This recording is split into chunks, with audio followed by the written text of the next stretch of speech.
ಬಿರುದನ್ನು ಪಡೆದುಕೊಳ್ಳಲು ಜೇಷಾಮ್ ಜಬುದೊರೆ. ಅಧ್ಯಾಯ 1. ಬಿರುದನ್ನು ಹೊಂದಿಕೊಳ್ಳಲು. ರಂಗಸ್ಥಾನದಲ್ಲಿ ಓಡುವುದಕ್ಕೆ ಗೊತ್ತಾಗದವರೆಲ್ಲರೂ ಓಡುತ್ತಾರಾದರೂ ಅವರಲ್ಲೊಬ್ಬನು ಬಿರುದನ್ನು ಹೊಂದುತ್ತಾನೆ ಎಂಬುದು ನಿಮಗೆ ತಿಳಿಯದು. ಅವರಂತೆ ನೀವು ಬಿರುದನ್ನು ಪಡಕೊಳ್ಳಬೇಕೆಂತಲೇ ಓಡಿರಿ. ಅದರಲ್ಲಿ ಹೋರಾಡುವರೆಲ್ಲರೂ ಎಲ್ಲ ವಿಷಯಗಳಲ್ಲಿ ಮಿತವಾಗಿರುತ್ತಾರೆ. ಅವರು ಬಾಡಿ ಹೋಗುವ ಜಯಮಾಲಿಕೆಯನ್ನು ಹೊಂದುವುದಕ್ಕೆ ಸಾಧನೆ ಮಾಡುತ್ತಾರೆ. ನಾವಾದರೂ ಬಾಡಿ ಹೋಗದ ಜಯಮಾಲಿಕೆಯನ್ನು ಹೊಂದುವುದಕ್ಕೆ ಸಾಧನೆ ಮಾಡುವವರಾಗಿದ್ದೇವೆ. ಹೀಗಿರಲಾಗಿ ನಾನು ಸಹ ಗೊತ್ತು ಗುರಿ ಇಲ್ಲದವನಾಗಿ ಓಡದೆ ಗೆಲ್ಲಬೇಕೆಂದಿರುವ ಅವರಂತೆಯೇ ಓಡುತ್ತೇನೆ. ನಾನು ಗಾಳಿಯನ್ನು ಗುದ್ದುವವನಾಗಿರದೆ ಗೆಲ್ಲಬೇಕೆಂದವನಾಗಿ ಗುದ್ದಾಡುತ್ತೇನೆ. ಇತರರನ್ನು ಹೋರಾಟಕ್ಕೆ ಕರೆದ ಮೇಲೆ ನಾನೇ ಅಯೋಗ್ಯನೆನಿಸಿಕೊಂಡೇನೋ ಎಂಬ ಭಯದಿಂದ ನನ್ನ ಮೈಯನ್ನು ಜಜ್ಜಿ ಸ್ವಾಧೀನಪಡಿಸಿಕೊಳ್ಳುತ್ತೇನೆ. 1 ಕೊರಿಂಥ 9 ಅಧ್ಯಾಯ 24-27. ಅಪೊಸ್ತಲನಾದ ಪೌಲನು ಜೀವನವನ್ನು ಓಟದ ಪಂದ್ಯಕ್ಕೆ ಹೋಲಿಸಿ ಬಹಳ ಚೆನ್ನಾಗಿ ವರ್ಣಿಸಿದ್ದಾನೆ. ಇದರಲ್ಲಿರುವ ಆತ್ಮಿಕ ರಹಸ್ಯಗಳನ್ನು ಕಲಿಯಿರಿ. ಎಚ್ಚರಿಸುವ ಧ್ವನಿಗೆ ಕಿವಿಗೊಡಿರಿ. ಜೀವಿತವನ್ನು ಅನೇಕ ವಿಧವಾದ ಕಾರ್ಯಗಳಿಗೆ ಹೋಲಿಸಿ ಬರೆದಿರುವ ಭಕ್ತರ ಅನೇಕ ವಿಷಯಗಳನ್ನು ನಾವು ಸತ್ಯವೇದದಲ್ಲಿ ನೋಡುತ್ತೇವೆ. ಅದು ನೆರಳಿನಂತಿದೆ. 1 ಪೂರ್ವಕಾಲ ವೃತ್ತಾಂತ 29 ಅಧ್ಯಾಯ 15 ವಚನ. ಭೂಲೋಕದಲ್ಲಿ ನಮ್ಮ ದಿನಗಳು ನೆರಳಿನಂತಿವೆಯಷ್ಟೇ. ಯೋಬ 8 ಅಧ್ಯಾಯ 9 ವಚನ. ಅದು ಅಂಚೆಯವನಿಗಿಂತ ಶೀಘ್ರವಾಗಿರುತ್ತದೆ. ಯೋಬ 14 ಅಧ್ಯಾಯ 2 ವಚನ. ಅದು ಹಬೆಯಂತಿದೆ. ಯಾಕೋಬ 4 ಅಧ್ಯಾಯ 14 ವಚನ. ಲೌಕಿಕ ಸಿದ್ಧಾಂತಿಗಳು ಜೀವನವನ್ನು ಅನೇಕ ಕಾರ್ಯಗಳಿಗೆ ಹೋಲಿಸಿರುತ್ತಾರೆ. ಕೆಲವರು ಬಾಯಿಗೂ ಹೊಟ್ಟೆಗೂ ನಡೆಯುವ ಒಂದು ಯುದ್ಧ ಎನ್ನುತ್ತಾರೆ. ಕೆಲವರು ಜೀವಿತವು ಒಂದು ಮಾಯೆ ಎಂದರೆ, ಕೆಲವರು ಈ ದಡದಿಂದ ಆ ದಡಕ್ಕೆ ಈಜುವ ಒಂದು ಪ್ರಯಾಸವೆನ್ನುತ್ತಾರೆ. ಆದರೆ ಅಪೊಸ್ತಲನಾದ ಪೌಲನು ಜೀವಿತವು ಒಂದು ಓಟದ ಪಂದ್ಯವೆಂದು ಹೇಳಿ ಸುಮ್ಮನಾಗದೆ ಅನೇಕ ವಿವರಣೆಗಳನ್ನು ಸಹ ಕೊಡುತ್ತಿದ್ದಾನೆ. ಅನೇಕ ಪಾಠಗಳನ್ನು ಸಹ ಕಲಿಸುತ್ತಾನೆ. ಹೌದು, ನಾವು ಒಂದು ಓಟ ಪಂದ್ಯಾಟದ ರಂಗದಲ್ಲಿ ನಿಂತಿರುತ್ತೇವೆ. ರಕ್ಷಣೆ ಹೊಂದಿದಾಗ ನಮ್ಮ ಆತ್ಮಿಕ ಜೀವನದ ಓಟವನ್ನು ಪ್ರಾರಂಭಿಸುತ್ತೇವೆ. ನಾವು ಹೇಗೆ ಓಡಬೇಕೆಂಬುದನ್ನು ಕುರಿತು ಸತ್ಯವೇದವು ದೇವಸೇವಕರು ಬೋಧಿಸುತ್ತಾರೆ. ಈ ಓಟದ ಪಂದ್ಯದಲ್ಲಿ ಅನೇಕ ವಿಶ್ವಾಸಿಗಳು ಭಕ್ತರು ಓಡಿದ್ದಾರೆ, ಓಡುತ್ತಲೇ ಇದ್ದಾರೆ. ಲೌಕಿಕ ಓಟದ ಪಂದ್ಯಕ್ಕೂ ನಮ್ಮ ಆತ್ಮಿಕ ಜೀವಿತದ ಓಟದ ಪಂದ್ಯಕ್ಕೂ ಒಂದು ದೊಡ್ಡ ವ್ಯತ್ಯಾಸ ಉಂಟು. ಲೌಕಿಕವಾದ ಪಂದ್ಯದಲ್ಲಿ ಓಡುವವರಿಗೆ, ಎರಡನೇದಾಗಿ ಜಯ ಹೊಂದುವವರಿಗೆ ಮಾತ್ರವೇ ಬಹುಮಾನವನ್ನು ಕೊಡಲಾಗುವುದು. ಮತ್ತು ಕೆಲವರಿಗೆ ಯೋಗ್ಯತಾ ಪತ್ರಗಳನ್ನು ಕೊಡಲಾಗುವುದು. ಬೇರೆಯವರಿಗೆ ಏನೂ ಕೊಡುವುದಿಲ್ಲ. ಆದರೆ ಆತ್ಮಿಕ ಜೀವಿತದ ಓಟದಲ್ಲಿ ಮೊದಲನೇ ಎರಡನೇ ಎಂಬುದಾಗಿ ಅಲ್ಲ. ಯಾರೆಲ್ಲರೂ ತಮ್ಮ ಓಟವನ್ನು ಜಯವಾಗಿ ನಿರಂತರವಾಗಿ ಓಡಿ ಮುಗಿಸುತ್ತಾರೋ, ಯಾರು ಕೊನೆಯವರೆಗೆ ತಮ್ಮ ರಕ್ಷಣೆಯಲ್ಲೂ ತಮ್ಮ ಕರೆಯಲ್ಲೂ ತಮ್ಮನ್ನು ಕಾಪಾಡಿಕೊಳ್ಳುತ್ತಾರೋ, ಅವರೆಲ್ಲರೂ ಕರ್ತನಿಂದ ಬಹುಮಾನವನ್ನು ಪಡೆದುಕೊಳ್ಳುವರು. ದೇವ ಮಗುವೆ, ಹೊಂದಿಕೊಳ್ಳುವುದಕ್ಕಾಗಿ ಓಡುವೆಯಾ? ಅಪೊಸ್ತಲನಾದ ಪೌಲನು ಆ ದಿನದಲ್ಲಿ ನನಗೆ ಮಾತ್ರವಲ್ಲ, ತನ್ನ ಪ್ರತ್ಯಕ್ಷತೆಯನ್ನು ಪ್ರೀತಿಸುವವರೆಲ್ಲರಿಗೂ ಕೊಡುವೆನು ಎನ್ನುತ್ತಾನೆ. 2 ತಿಮೋತಿ 4 ಅಧ್ಯಾಯ 8 ವಚನ. ಹೌದು, ನಾವು ನಮ್ಮ ಓಟವನ್ನು ಜಯದೊಂದಿಗೆ ಓಡಿ ಮುಗಿಸೋಣ. ಜಯಮಾಲಿಕೆಯನ್ನು ಪಡೆದುಕೊಳ್ಳೋಣ. ನಮ್ಮ ಮುಂಭಾಗದಲ್ಲಿ ಪ್ರಿಯ ಕರ್ತನು ಇದೇ ಹಾದಿಯಲ್ಲಿ ಓಡಿದ್ದಾನೆ. ಆತನು ಎಲ್ಲ ವಿಷಯದಲ್ಲೂ ನಮ್ಮಂತೆ ಶೋಧಿಸಲ್ಪಟ್ಟು ಶ್ರಮಪಟ್ಟನು, ಆದಾಗ್ಯೂ ಪ್ರವೇಶಿಸಿದನು. ಆತನು ಬಿಟ್ಟು ಹೋಗಿರುವ ಹೆಜ್ಜೆಜಾಡನ್ನು ನಾವು ಗಮನಿಸಿ ನಡೆಯುವುದಾದರೆ ನಾವು ಎಂದೂ ದೆಸೆಗೆಟ್ಟು ಹೋಗುವುದಿಲ್ಲ. ಈ ಓಟವು ಬಹು ಕಠಿಣವಾದದ್ದು ಎಂದು ಅಂದುಕೊಳ್ಳಬೇಡ. ಅನೇಕ ಭಕ್ತರು ಹಳೆ ಒಡಂಬಡಿಕೆ ಹಾಗೂ ಹೊಸ ಒಡಂಬಡಿಕೆಯ ವಿಶ್ವಾಸಿಗಳು ಓಡಿ ಮುಗಿಸಿದ್ದಾರೆ. ಅವರು ಇಂದು ನಕ್ಷತ್ರಗಳಂತೆ ಹೊಳೆಯುತ್ತಿರುವರು. ಹೊಂದಿಕೊಳ್ಳುವುದಕ್ಕಾಗಿ ಓಡಿರಿ. ರಂಗಸ್ಥಾನದಲ್ಲಿ ಓಡುವುದಕ್ಕೆ ಗೊತ್ತಾದವರೆಲ್ಲರೂ ಓಡುತ್ತಾರಾದರೂ ಒಬ್ಬನು ಮಾತ್ರ ಬಿರುದನ್ನು ಹೊಂದುತ್ತಾನೆ. ಅವರಂತೆ ನೀವು ಬಿರುದನ್ನು ಪಡಕೊಳ್ಳಬೇಕೆಂದು ಓಡಿರಿ. 1 ಕೊರಿಂಥ 9ನೇ ಅಧ್ಯಾಯ 24ನೇ ವಚನ. ಅನೇಕರು ಗುರಿ ಇಲ್ಲದೆ ಓಡುತ್ತಾರೆ, ನಂಬಿಕೆ ಇಲ್ಲದೆ ಓಡುತ್ತಾರೆ, ಲಕ್ಷ್ಯವೇನು ಎಂಬ ನಿಶ್ಚಯವಿಲ್ಲದೆ ಓಡುತ್ತಾರೆ. ಬೆಳಿಗ್ಗೆ ಎದ್ದ ಕೂಡಲೇ ಅವರಿಗೆ ಪ್ರಪಂಚದ ಚಿಂತೆ, ಮತ್ತು ಕೆಲವರಿಗೆ ಊಟ ಮಾಡುವುದು, ದುಡಿಯುವುದು, ನಿದ್ದೆ ಮಾಡುವುದು ಇದೇ ಅವರ ನಿತ್ಯದ ಕಾರ್ಯ. ಜೀವನದ ಗುರಿ ಏನೆಂದು ಗೊತ್ತಿಲ್ಲ. ನಿತ್ಯ ರಾಜ್ಯವನ್ನು ಕುರಿತು ಚಿಂತೆ ಇಲ್ಲ. ಸತ್ಯವೇದದಲ್ಲಿ 10 ಮಂದಿ ಕನ್ಯೆಯರನ್ನು ನೋಡುತ್ತೇವೆ. ಇವರೆಲ್ಲ ಒಂದೇ ರೀತಿಯಲ್ಲಿದ್ದವರು. ಎಲ್ಲರ ಬಳಿಯಲ್ಲೂ ಆರತಿಗಳು ಇದ್ದವು. ಎಲ್ಲರೂ ಕನ್ಯೆಯರು, ಎಲ್ಲರೂ ಮದಲಿಂಗನನ್ನು ಸಂಧಿಸಲು ಸಿದ್ಧವಾದವರು. ಆದರೆ ಅವರಲ್ಲಿ 5 ಮಂದಿ ಮಾತ್ರವೇ ಮದಲಿಂಗನು ಬಂದಾಗ ಅವನೊಂದಿಗೆ ಒಳಗೆ ಹೋದರು. ಮಿಕ್ಕ 5 ಮಂದಿ ಕನ್ಯೆಯರು ಮದಲಿಂಗನು ಬರುವಾಗ ಒಳಗೆ ಹೋಗಲು ಅವರಿಗೆ ಸಾಧ್ಯವಾಗಲಿಲ್ಲ. ಯಾಕೆಂದರೆ ಅವರ ಆರತಿಗಳಲ್ಲಿ ಎಣ್ಣೆ ಇರಲಿಲ್ಲ. ಆದ್ದರಿಂದ ಆರತಿಗಳು ನಂದಿ ಹೋದವು. ಅವರನ್ನು ಬುದ್ಧಿಯಿಲ್ಲದವರು ಎಂದು ಸತ್ಯವೇದವು ಹೇಳುತ್ತದೆ. ಅದೇ ರೀತಿ ಕೆಲವರು ತಮ್ಮ ಕ್ರಿಸ್ತಿಯ ಜೀವಿತದ ಓಟವನ್ನು ಬಹಳ ಆಡಂಬರದಿಂದ ಓಹೋ ಎಂದು ಆರಂಭಿಸುವರು. ಆದರೆ ಓಟದ ಅಂತ್ಯವನ್ನು ಕುರಿತ ದರ್ಶನವು ಅವರಿಗೆ ಇಲ್ಲದರಿಂದ ದಿಕ್ಕು ತಪ್ಪಿ ಹೋಗುವರು.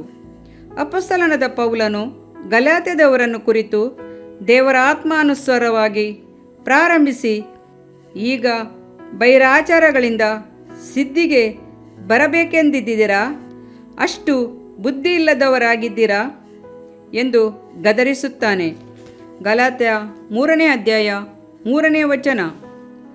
ಅರಸನಾದ ಸೊಲೊಮೋನನು ತನ್ನ ಓಟವನ್ನು ಬಹಳ ಬುದ್ಧಿವಂತಿಕೆಯಿಂದಲೇ ಪ್ರಾರಂಭಿಸಿದನು. ಮಹತ್ತರವಾದ ದೇವಾಲಯವನ್ನು ಕರ್ತನಿಗಾಗಿ ಕಟ್ಟಿದನು. ಅದನ್ನು ಪ್ರತಿಷ್ಠೆ ಮಾಡುವ ದಿನದಲ್ಲಿ ಬಹು ದೀರ್ಘವಾದ ಪ್ರಾರ್ಥನೆಯನ್ನು ಮಾಡಿದನು. ಎಲ್ಲವೂ ಸರಿಯಷ್ಟೇ. ಆದರೆ ಅಂತ್ಯದಲ್ಲಿ ಅನ್ಯ ಸ್ತ್ರೀಯರು ಅವನನ್ನು ದಾರಿ ತಪ್ಪಿಸಿದರು.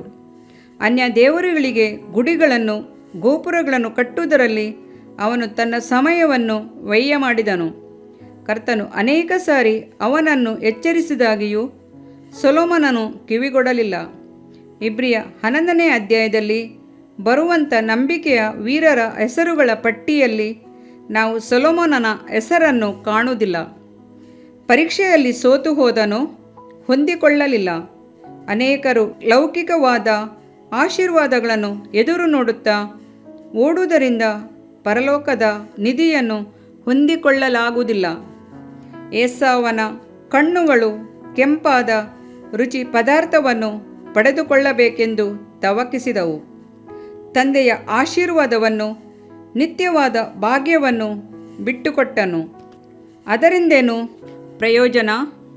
ಅನಂತರದಲ್ಲಿ ತನ್ನ ತಂದೆಯ ಆಶೀರ್ವಾದವನ್ನು ಬಾಧ್ಯವಾಗಿ ಹೊಂದಬೇಕೆಂದು ಕಣ್ಣೀರು ಸುರಿಸುತ್ತಾ ಬೇಡಿಕೊಂಡರೂ ನಡೆದದನ್ನು ಇಲ್ಲದ ಹಾಗೆ ಮಾಡುವುದಕ್ಕೆ ಮಾರ್ಗವಿಲ್ಲದೆ ನಿರಾಕರಿಸಲ್ಪಟ್ಟನೆಂದು ಬಲ್ಲಿರಿ ಎಂದು ಸತ್ಯವೇದವು ಹೇಳುತ್ತದೆ. ಇಬ್ರಿಯ 12ನೇ ಅಧ್ಯಾಯ 17ನೇ ವಚನ. ಪಡೆದುಕೊಳ್ಳಬೇಕೆಂದೇ ಓಡಿರಿ. ಅರ್ಧ ದಾರಿಯಲ್ಲಿ ಸೈತಾನನು ನಿನ್ನನ್ನು ದಿಕ್ಕು ಬದಲಾಯಿಸಲು ಪುಸಾಲಾಯಿಸುವನು. ಅಡಚಣೆಗಳನ್ನು ತಂದು ಹಾಕುವನು. ನಿನ್ನ ದರ್ಶನವನ್ನು ಬದಲಾಯಿಸುವನು. ಅಪೊಸ್ತಲನಾದ ಪೌಲನು, ನೀವು ಚೆನ್ನಾಗಿ ಓಡುತ್ತಾ ಇದ್ದೀರಿ. ನೀವು ಸತ್ಯವನ್ನು ಅನುವರ್ತಿಸದಂತೆ ಯಾರು ನಿಮ್ಮನ್ನು ತಡೆದರು ಎಂದು ಕೇಳುತ್ತಾನೆ. ಗಲಾತ್ಯ 5ನೇ ಅಧ್ಯಾಯ 7ನೇ ವಚನ. ದೇವಮಗುವೆ, ನಾವು ನಮ್ಮ ಓಟದ ಅಂತ್ಯದಲ್ಲಿ ಹೊಂದಿಕೊಳ್ಳಲಿರುವುದು ಮಹಿಮೆಯಾದ ಭಾಗ್ಯ.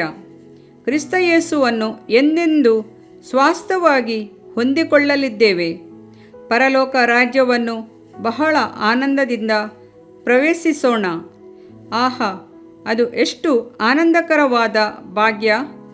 ಅದನ್ನು ವಾರ್ತೆಗಳಿಂದ ವರ್ಣಿಸಲಾರೆವು. ಸಾಮಾನ್ಯವಾದ ಲೌಕಿಕವಾದ ಓಟ ಪಂದ್ಯದಲ್ಲಿ ಓಡುವವರು ಬಾಡಿ ಹೋಗುವ ಜಯಮಾಲಿಕೆಯನ್ನು ಹೊಂದುವುದಕ್ಕೆ ಸಾಧನೆ ಮಾಡುತ್ತಾರೆ. ನಾವಾದರೂ ಬಾಡಿ ಹೋಗದ ಜಯಮಾಲಿಕೆಯನ್ನು ಹೊಂದುವುದಕ್ಕೆ ಸಾಧನೆ ಮಾಡುವವರಾಗಿದ್ದೇವೆ.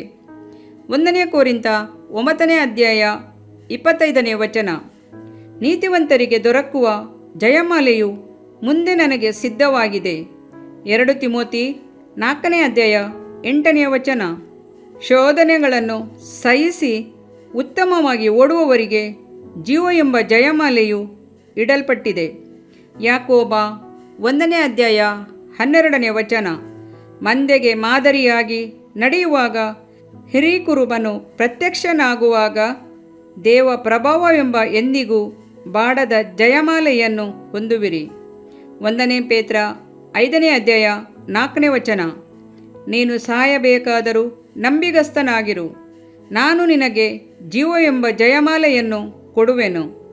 ಪ್ರಕಟಣೆ 2:10 ಆದ್ದರಿಂದ ಹೊಂದಿಕೊಳ್ಳುವುದಕ್ಕಾಗಿ ಓಡಿರಿ. ಒಂದು ಪಟ್ಟಣದ ಮೇಲೆ ಯುದ್ಧ ಮಾಡಿ ಜಯದೊಂದಿಗೆ ಹಿಂದೆ ಬರುವಂತೆ ಆದೇಶ ನೀಡಿ ತನ್ನ ದಳಪತಿಯನ್ನು ನೆಪೋಲಿಯನ್ ಯುದ್ಧಕ್ಕೆ ಕಳಿಸಿದನು. ಅದೇ ರೀತಿ ದಳಪತಿಯು ಸೈನ್ಯವನ್ನು ತೆಗೆದುಕೊಂಡು ಹೋಗಿ ಯುದ್ಧ ಮಾಡಿ ಜಯಗಳಿಸಿದನು. ಆದರೆ ಯುದ್ಧದಲ್ಲಾದ ಗಾಯಗಳೊಂದಿಗೆ ಅರೆಜೀವವಾಗಿದ್ದರೂ ತನ್ನ ಯಜಮಾನನ್ನು ಕಾಣುವ ಕಾತುರದಿಂದ ಗಾಯಗಳಿಂದ ರಕ್ತ ಸುರಿಯುತ್ತಿದ್ದರೂ ಅದನ್ನು ಲೆಕ್ಕಿಸದೆ ತನ್ನ ಕುದುರೆಯನ್ನು ಏರಿ ಧಾವಿಸಿ ಬಂದು ತನ್ನ ಜಯದ ಸಂದೇಶವನ್ನು ನೆಪೋಲಿಯನ್ನನಿಗೆ ಮುಟ್ಟಿಸಿ ಅವನ ಪಾದದಲ್ಲಿ ಸರಿದು ಬಿದ್ದು, ನನ್ನ ಅರಸನೇ, ಯುದ್ಧದಲ್ಲಿ ಜಯಶಾಲಿಯಾದೆನು ಎಂದು ಹೇಳಿದನು. ತನ್ನ ದಳಪತಿಯನ್ನು ಮೆಚ್ಚಿಕೊಂಡ ಚಕ್ರವರ್ತಿ, ನನ್ನ ಉತ್ತಮನಾದ ಸೇವಕನೇ, ನನ್ನ ಕೀರ್ತಿಯಾದ ದಳಪತಿಯೇ ಎಂದು ಮೆಚ್ಚುಗೆಯಿಂದ ಹೇಳಿದ ಯಜಮಾನನ ಮಾತುಗಳನ್ನು ಕೇಳುತ್ತಿದ್ದಂತೆ ಆ ಸೈನಿಕನು ಕಣ್ಣುಗಳನ್ನು ಮುಚ್ಚಿದನು. ನಾವು ಅನೇಕ ಅಕ್ರಮಗಳನ್ನು, ಅನ್ಯಾಯಗಳನ್ನು, ಬಾಣದಂಥ ಬಿರು ನುಡಿಗಳನ್ನು ಸಹಿಸಿಕೊಂಡು ಓಡುತ್ತಲಿದ್ದೇವೆ. ಮನುಷ್ಯರಿಂದ ಬರುವ ಹೋರಾಟಗಳು, ಕೆಡುಕರಿಂದ ಬಂದಂಥ ಕೆಡುಕತನ, ಉಪದ್ರವಗಳು, ಅಂಧಕಾರ ಲೋಕಾಧಿಪತಿಯು ವಿರೋಧಗಳೆಲ್ಲವನ್ನು ಸಹಿಸಿಕೊಂಡು ಓಡುತ್ತೇವೆ. ಒಂದು ದಿನ ನಮ್ಮ ಓಟವನ್ನು ಜಯವಾಗಿ ಓಡಿ ಮುಗಿಸುವಾಗ ನಮ್ಮ ಪ್ರಿಯ ರಕ್ಷಕನು ನಮ್ಮ ಭುಜ ತಟ್ಟಿ, ಬಲ, ನಂಬಿಗಸ್ತನಾದ ಒಳ್ಳೆ ಆಳು ನೀನು. ಸ್ವಲ್ಪ ಕೆಲಸದಲ್ಲಿ ನಂಬಿಗಸ್ತನಾಗಿದ್ದಿ, ದೊಡ್ಡ ಕೆಲಸದಲ್ಲಿ ನಿನ್ನನ್ನು ಇಡುತ್ತೇನೆ. ನಿನ್ನ ದಣಿಯ ಸೌಭಾಗ್ಯದಲ್ಲಿ ಸೇರು. ಮತ್ತಾಯ 25:21 ಎಂದು ಪುರಸ್ಕರಿಸುವಾಗ ಉಂಟಾಗುವ ಸಂತೋಷವನ್ನು ಮಾತುಗಳಿಂದ ವರ್ಣಿಸುವುದು ಸಾಧ್ಯವೇ ಇಲ್ಲ. ದೇವಮಗುವೆ, ಕರ್ತನಿಂದ ಸನ್ಮಾನಿಸಲ್ಪಡಲು ಓಡುವಂತನಾಗು. ಓಟದ ಈ ಪಂದ್ಯವು ಬಹಳ ಸುಗಮವಾದದೆಂದು ಅಂದುಕೊಳ್ಳಬೇಡ. ನೀನು ಸಾಧನೆಯಲ್ಲಿ ಜಯಶಾಲಿಯಾಗದಂತೆ ಮಾಡಲು ಲೋಕ, ಶರೀರ, ಸೈತನನ್ನು ಸತತವಾಗಿ ಹೋರಾಡಿಕೊಂಡೇ ಇರುವನು. ನಿಂದೆಗಳನ್ನು, ಅವಮಾನಗಳನ್ನು ಸಹಿಸಲು ತೀರ್ಮಾನಿಸಿಕೋ. ಯೇಸು ಅಂದನು, ನನ್ನ ನಿಮಿತ್ತವಾಗಿ ಜನರು ನಿಮ್ಮನ್ನು ನಿಂದಿಸಿ, ಹಿಂಸೆಪಡಿಸಿ, ನಿಮ್ಮ ಮೇಲೆ ಕೆಟ್ಟ ಕೆಟ್ಟ ಮಾತುಗಳನ್ನು ಸುಳ್ಳಾಗಿ ಹೊರಿಸಿದರೆ ನೀವು ಧನ್ಯರು. ಸಂತೋಷಪಡಿರಿ, ಉಲ್ಲಾಸಪಡಿರಿ, ಪರಲೋಕದಲ್ಲಿ ನಿಮಗೆ ಬಹಳ ಫಲ ಸಿಕ್ಕುವುದು. ಮತ್ತಾಯ 5:11 ಆದ್ದರಿಂದ ಹೊಂದಲಿರುವ ಪ್ರತಿಫಲದ ದರ್ಶನ ನಿನ್ನ ದೃಷ್ಟಿಯಲ್ಲಿ ಅಚಲವಾಗಿರುವುದಾದರೆ ನೀನು ನಿಂದೆಯನ್ನಾಗಲಿ ಅವಮಾನವನ್ನಾಗಲಿ ಎಂದೆಂದು ಲಕ್ಷ್ಯ ಮಾಡದೆ ಇರುವಿ. ಸತ್ಯವೇದವು ಆತನೊಡನೆ ಜೀವಿಸುವೆವು, ಸಹಿಸಿಕೊಳ್ಳುವವರಾಗಿದ್ದರೆ ಆತನೊಡನೆ ಆಳ್ವೆವು. 2 ತಿಮೋತಿ 2:12 ಎಂದು ಹೇಳುತ್ತದೆಯಲ್ಲವೇ? ಆಳ್ವಿಕೆಯು ನಮಗಾಗಿ ಕಾದುಕೊಂಡಿರುವುದರಿಂದ ನಾವು ಜಯವಾಗಿ ಓಡಿ ಹೊಂದಿಕೊಳ್ಳೋಣ. ಇದರಿಂದ ನಿನ್ನ ದೇಹಕ್ಕೆ ಆರೋಗ್ಯವು, ಎಲುಬುಗಳಿಗೆ ಸಾರವು ಉಂಟಾಗುವವು. ಜ್ಞಾನೋಕ್ತಿಗಳು 3ನೇ ಅಧ್ಯಾಯ 8ನೇ ವಾಕ್ಯ. ಪ್ರಿಯ ವೀಕ್ಷಕರೇ ಮತ್ತು ಕರ್ತನಲ್ಲಿ ಸಹೋದರ ಸಹೋದರಿಯರೇ, ನೀವು ನಮ್ಮ ಈ ಕಾರ್ಯಕ್ರಮವನ್ನ ವೀಕ್ಷಿಸಿದ್ದಕ್ಕಾಗಿ ದೇವರ ನಾಮದಲ್ಲಿ ನಿಮಗೆ ವಂದನೆಗಳು. ದೇವರ ವಾಕ್ಯವು ನಮ್ಮ ಎಲುಬಿಗೆ ಬಲವು, ಸಾರವೂ ಆಗಿದೆ ಎಂದು ಸತ್ಯವೇದವು ಹೇಳುವಂತೆ ಈ ಕಾರ್ಯಕ್ರಮವು ನಿಮಗೆ ಆಶೀರ್ವಾದಕರವಾಗಿದೆ ಎಂದು ನಂಬುತ್ತೇವೆ. ಪ್ರಿಯ ವೀಕ್ಷಕರೇ, ನಮ್ಮ ಈ ಸೇವೆಗಾಗಿ ಪ್ರಾರ್ಥಿಸಿರಿ ಮತ್ತು ಎಲ್ಲಾ ಕಾರ್ಯಕ್ರಮಗಳನ್ನ ಇತರರೊಂದಿಗೆ ಶೇರ್ ಮಾಡಿರಿ. ಅದೇ ರೀತಿಯಾಗಿ ನಮ್ಮ ಈ ಯೂಟ್ಯೂಬ್ ಚಾನೆಲ್ ಅನ್ನು ಸಬ್ಸ್ಕ್ರೈಬ್ ಮಾಡಿರಿ ಹಾಗೂ ಲೈಕ್ ಮಾಡಿ. ನಿಮ್ಮ ಅನಿಸಿಕೆಗಳನ್ನು ಕಮೆಂಟ್ ಬಾಕ್ಸ್ನಲ್ಲಿ ನಮಗೆ ತಿಳಿಯಪಡಿಸಿ. ನಮ್ಮ ಸಂಖ್ಯೆ 7022104605. ಈ ಸಂಖ್ಯೆಗೆ ಕರೆ ಮಾಡಿರಿ. ಒಬ್ಬ ಪಾಪಿಯ ಪ್ರಾರ್ಥನೆ. ಯೇಸುವನ್ನು ರಕ್ಷಕನಾಗಿ ಅಂಗೀಕರಿಸಲು ಮಾಡಬೇಕಾದ ಪ್ರಾರ್ಥನೆ. ಪ್ರಿಯ ಪರಲೋಕದ ತಂದೆಯೇ, ಯೇಸುವಿನ ಹೆಸರಿನಲ್ಲಿ ನಾನು ನಿನ್ನ ಬಳಿಗೆ ಬಂದಿದ್ದೇನೆ. ನನ್ನ ಬಳಿಗೆ ಬರುವವರನ್ನು ನಾನು ತಳ್ಳಿಬಿಡುವುದೇ ಇಲ್ಲ. ಯೋಹಾನ 6:37 ಎಂದು ನಿನ್ನ ವಾಕ್ಯ ಹೇಳುತ್ತದಲ್ಲ. ಆದ್ದರಿಂದ ನೀನು ನನ್ನನ್ನು ತಳ್ಳಿಬಿಡದೆ ನನ್ನನ್ನು ಸೇರಿಸಿಕೊಳ್ಳುವಿ ಎಂದು ನನಗೆ ಗೊತ್ತಿದೆ. ಆದ್ದರಿಂದ ನಾನು ನಿನಗೆ ಸ್ತೋತ್ರ ಮಾಡುತ್ತೇನೆ. ನೀನು ನಿನ್ನ ವಾಕ್ಯದಲ್ಲಿ ನೀನು ಯೇಸುವನ್ನೇ ಕರ್ತನೆಂದು ಬಾಯಿಂದ ಅರಿಕೆ ಮಾಡಿಕೊಂಡು ದೇವರು ಆತನನ್ನು ಸತ್ತವರೊಳಗಿಂದ ಎಬ್ಬಿಸಿದನೆಂದು ಹೃದಯದಿಂದ ನಂಬಿದರೆ ನಿನಗೆ ರಕ್ಷಣೆಯಾಗುವುದು ಎಂತಲೂ, ಕರ್ತನ ನಾಮವನ್ನ ಹೇಳಿಕೊಳ್ಳುವವರೆಲ್ಲರಿಗೆ ರಕ್ಷಣೆಯಾಗುವುದೆಂತಲೂ ಬರೆದಿದೆ. ರೋಮ 10:9 13ನೇ ವಾಕ್ಯ. ಯೇಸು ಕ್ರಿಸ್ತನು ದೇವಕುಮಾರನೆಂದು ನನ್ನ ಹೃದಯದಲ್ಲಿ ನಂಬುತ್ತೇನೆ. ನನ್ನನ್ನು ನೀತಿವಂತನನ್ನಾಗಿ ಮಾಡುವುದಕ್ಕಾಗಿ ಆತನು ಸತ್ತವರೊಳಗಿಂದ ಎಬ್ಬಿಸಲ್ಪಟ್ಟನು ಎಂದು ನಂಬುತ್ತೇನೆ. ನಾನು ಆತನ ನಾಮವನ್ನ ಹೇಳಿಕೊಳ್ಳುತ್ತೇನೆ. ಯೇಸುವೇ, ನೀನೇ ಕರ್ತನು. ತಂದೆಯೇ, ನೀನು ನನ್ನನ್ನು ರಕ್ಷಿಸಿದಿ ಎಂದು ನಾನು ನಂಬುತ್ತೇನೆ. ನಿನ್ನ ವಾಕ್ಯವು ಹೇಳುತ್ತದೆ, ಮನುಷ್ಯನು ಹೃದಯದಿಂದ ನಂಬುವುದರ ಮೂಲಕ ನೀತಿಯು ದೊರಕುತ್ತದೆ, ಬಾಯಿಂದ ಅರಿಕೆ ಮಾಡುವುದರ ಮೂಲಕ ರಕ್ಷಣೆಯಾಗುತ್ತದೆ. ರೋಮ 10:10. ನಾನೀಗ ನನ್ನ ಹೃದಯದಲ್ಲಿ ನಂಬುತ್ತೇನೆ ಹಾಗೂ ಯೇಸುವೇ ನನ್ನ ಕರ್ತನೆಂದು ಅರಿಕೆ ಮಾಡುತ್ತೇನೆ. ಆದುದರಿಂದ ನಾನೀಗ ರಕ್ಷಣೆ ಹೊಂದಿದ್ದೇನೆ. ಅಪ್ಪಾ ತಂದೆಯೇ, ನಿನಗೆ ಸ್ತೋತ್ರ. ಲೂಕನು ಬರೆದ ಸುವಾರ್ತೆ 11ನೇ ಅಧ್ಯಾಯದಲ್ಲಿ ಬರೆದಿರುವಂತೆ, ನಿಮ್ಮಲ್ಲಿ ತಂದೆಯಾದವನು ಮೀನನ್ನು ಕೇಳುವ ಮಗನಿಗೆ ಮೀನು ಕೊಡದೆ ಹಾವನ್ನು ಕೊಡುವನೆ? ಅಥವಾ ತತ್ತಿಯನ್ನು ಕೇಳಿದರೆ ಚೇಳನ್ನು ಕೊಡುವನೆ? ಹಾಗಾದರೆ ಕೆಟ್ಟವರಾದ ನೀವು ನಿಮ್ಮ ಮಕ್ಕಳಿಗೆ ಒಳ್ಳೆ ಪದಾರ್ಥಗಳನ್ನ ಕೊಡಬಲ್ಲವರಾದರೆ ಪರಲೋಕದಲ್ಲಿರುವ ನಿಮ್ಮ ತಂದೆಯು ತನ್ನನ್ನು ಬೇಡಿಕೊಳ್ಳುವವರಿಗೆ ಎಷ್ಟೋ ಹೆಚ್ಚಾಗಿ ಪವಿತ್ರಾತ್ಮ ವರವನ್ನ ಕೊಡುವವನಲ್ಲವೇ ಅಂದನು. ತಂದೆಯೇ, ನೀನು ಕೇಳಿಕೊಳ್ಳುವವರಿಗೆ ಪವಿತ್ರಾತ್ಮನ ವರವನ್ನು ಹೇರಳವಾಗಿ ಕೊಡುವಾತನಾಗಿದ್ದಿ. ಆದ್ದರಿಂದ ನನ್ನ ಮೇಲೆಯೂ ನಿನ್ನ ಆತ್ಮನನ್ನು ಸುರಿಸಬೇಕಾಗಿ ಬೇಡಿಕೊಳ್ಳುತ್ತೇನೆ. ಕೀರ್ತನೆ 81:10 ಬರೆದಿದೆ, ಅಗಲವಾಗಿ ಬಾಯಿದೆರೆಯಿರಿ, ಅದನ್ನು ತುಂಬಿಸುವೆನು.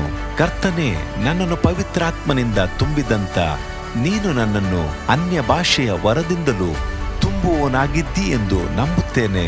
ಅದರಂತೆ ನಾನು ನನ್ನ ಬಾಯಿಯನ್ನು ತೆರೆದು ನಿನ್ನ ಸ್ತೋತ್ರ ಮಾಡುವಾಗ ಅನ್ಯ ಭಾಷೆಯ ಅಭಿಷೇಕದಿಂದ ನನ್ನನ್ನು ತುಂಬುವವನಾಗಿದ್ದಿ ಎಂದು ನಂಬುತ್ತೇನೆ. ಈಗ ನೀವು ನಿಮ್ಮ ಬಾಯಿಯನ್ನು ತೆರೆದು ಮಾತನಾಡುವಾಗ ಪವಿತ್ರಾತ್ಮನು ನಿಮ್ಮ ಬಾಯಿಯನ್ನು ತನ್ನ ಭಾಷೆಯಿಂದ ತುಂಬುವವನಾಗಿದ್ದಾನೆ. ಇದು ದೇವರ ಭಾಷೆಯಾಗಿದೆ. ಈ ಅಭಿಷೇಕವನ್ನ ಹೊಂದಿಕೊಳ್ಳಲು ನೀವು ನಿಮ್ಮ ಸ್ವರವನ್ನ ಉಪಯೋಗಿಸಬೇಕು. ಅದರಿಂದ ನೀವು ನಿಮ್ಮ ಬಾಯನ್ನು ತೆರೆದು ದೇವರಿಗೆ ಸ್ತೋತ್ರ ಮಾಡುವಾಗ ದೇವರು ನಿಮ್ಮನ್ನು ಅನ್ಯ ಭಾಷೆಯ ವರದಿಂದ ತುಂಬುವವನಾಗಿದ್ದಾನೆ. ಪ್ರಿಯರೇ, ಈಗ ನೀವು ಪವಿತ್ರಾತ್ಮನಿಂದ ತುಂಬಲ್ಪಟ್ಟ ಆತನ ಪ್ರಿಯ ಮಕ್ಕಳಾಗಿದ್ದೀರಿ. ದೇವರ ನಾಮಕ್ಕೆ ಸ್ತೋತ್ರವಾಗಲಿ.